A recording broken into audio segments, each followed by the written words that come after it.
we drove to eastern Tennessee to the Smoky Mountains just for a couple of days. And as we were pulling in, I said to my wife, those mountains, they're not as tall as the mountains we have in North Alabama, not even close. Our mountains are so much more beautiful. Well, now that I'm here, those mountains are pretty tall. But it's not a competition. How silly would it be for one mountain range to say, well, I'm better than another mountain range? But we compete about things like that. I can remember all the years that I coached Little League, and I would have somebody in the outfield so upset because they couldn't play shortstop. And I kept telling them, we need somebody in right field also. If the ball's hit to right field and no one is there, the whole team will suffer. Likewise, when it comes to the church, when it comes to the body of Christ, everybody is important, regardless of your gift. And that's where we find ourselves today in 1 Corinthians chapter 12. It's interesting that last Monday, I spoke to you about spiritual gifts in Romans chapter 12. Well, today it just so happens that I get to speak on more spiritual gifts. We find them in 1 Corinthians chapter 12 as a little bit of review. We see 3 lists of spiritual gifts in the Bible. There is, and you can think of them like this. There are the service gifts in Romans chapter 12. I believe everybody has at least one of those gifts. Then we have the support gifts that you would see in Ephesians chapter 4. These are vocational type of gifts like pastor and teacher, evangelist. And then we have supernatural gifts.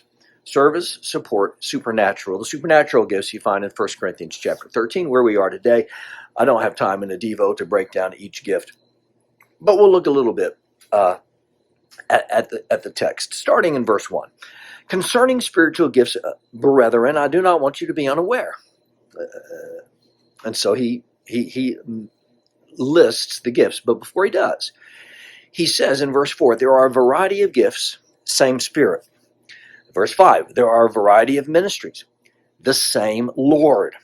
Verse 6, there are a variety of effects, but the same God who works all these things in all persons. In other words, you may have a different gift than another person. You may be a different mountain range. You may play a different position on the baseball field. You get what I'm saying? But it's the same Spirit that gave you the gift. It's the same God that uses the gifts in ministry, which means one gift is not more important than another. In verse 8 to verse 11, he gives us a list. I'll just run through it. Words of wisdom, words of knowledge, faith, the gift of healing. And by the way, as I'm reading these, he says, according to the same Spirit, trying to make the point. Whatever your gift might be, it was given to you by the same Spirit that gave a different gift to someone else. And then he mentions miracles and prophecy and distinguishing spirits and speaking in tongues and interpreting them. But verse 11, it was one and the same Spirit, capital S, who works all these things out. So whatever your gift might be, don't diminish it as less important than another because God gave you that gift. The same Spirit gives to each whatever gift. And then he uses a very, very interesting analogy. He says in verse 12, even as the body is one but has many members, and all the members of the body, though they are many, they're still one body. He says it's the same way with Christ. He's going to use the human body as an example. And like I said, I just thought it's not comical, but it's an interesting analogy. Verse 15, he says, if the foot should say, because I'm not a hand, I'm not a part of the body, it is not for this reason any less a part of the body. So he says, what if the foot was jealous of the hand? Oh my, I'm always covered. I'm a foot. I'm always covered with a sock and a shoe. No one sees me, but you hands, man, you're out there. You wear jewelry. People always see you with your rings. No one puts rings on my foot. I guess today some people do have toe rings, but you get the point. How silly for a foot to be jealous of a hand. And then in verse 16, he says, and if the ear should say, because I'm not an eye, I'm not a part of the body. So now the ear is jealous of the eye. In verse 17, he said, if the whole body were an eye, where would the hearing be? Can you even try to imagine that? What if the entire body, what if I was one giant 185-pound eyeball? Not only would it be gross, but if there was only an eye, then there would be no hearing. If there was only an eye, then what about all the other gifts? I had to switch hands because my selfie arm was getting tired.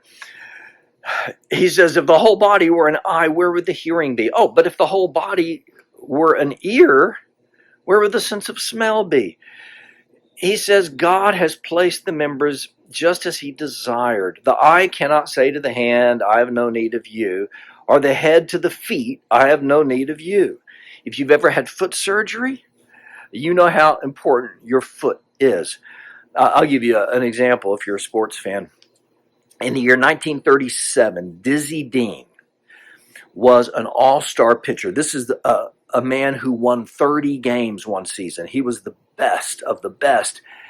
And in the all-star game, a line drive struck his toe, broke his toe.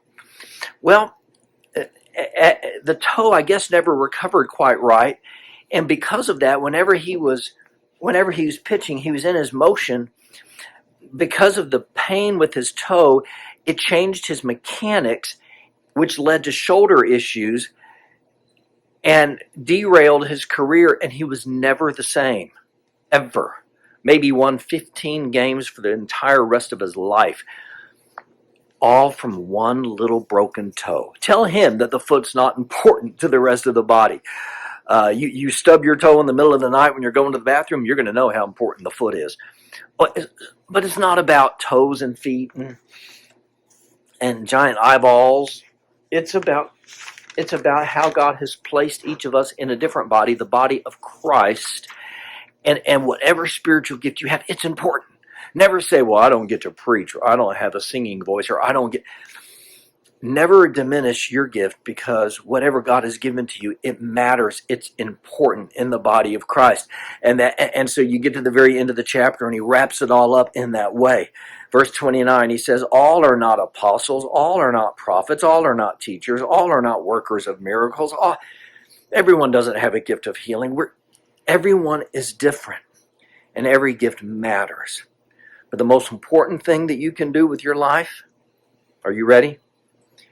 Is to exhibit love to one another. And so that's how the very last verse of the chapter, he says, I will show you yet still a more excellent way, which then leads us to chapter 13, which is the beautiful chapter of love. He starts with gifts, and then he finishes with the most important thing you can do, which is to love one another. So I don't know your spiritual gift, but God's given you a gift, and he wants you to use it, and he wants you to be looking for ways to use it and never, ever diminish who you are, the giftings that God has given you, because he has put you in the body of Christ to do what only you can do. So maybe today, wherever you go, look for an opportunity to serve somebody, and whatever you do, show somebody the love of Jesus Christ. Hope you have a great Monday, and we'll see you again very soon.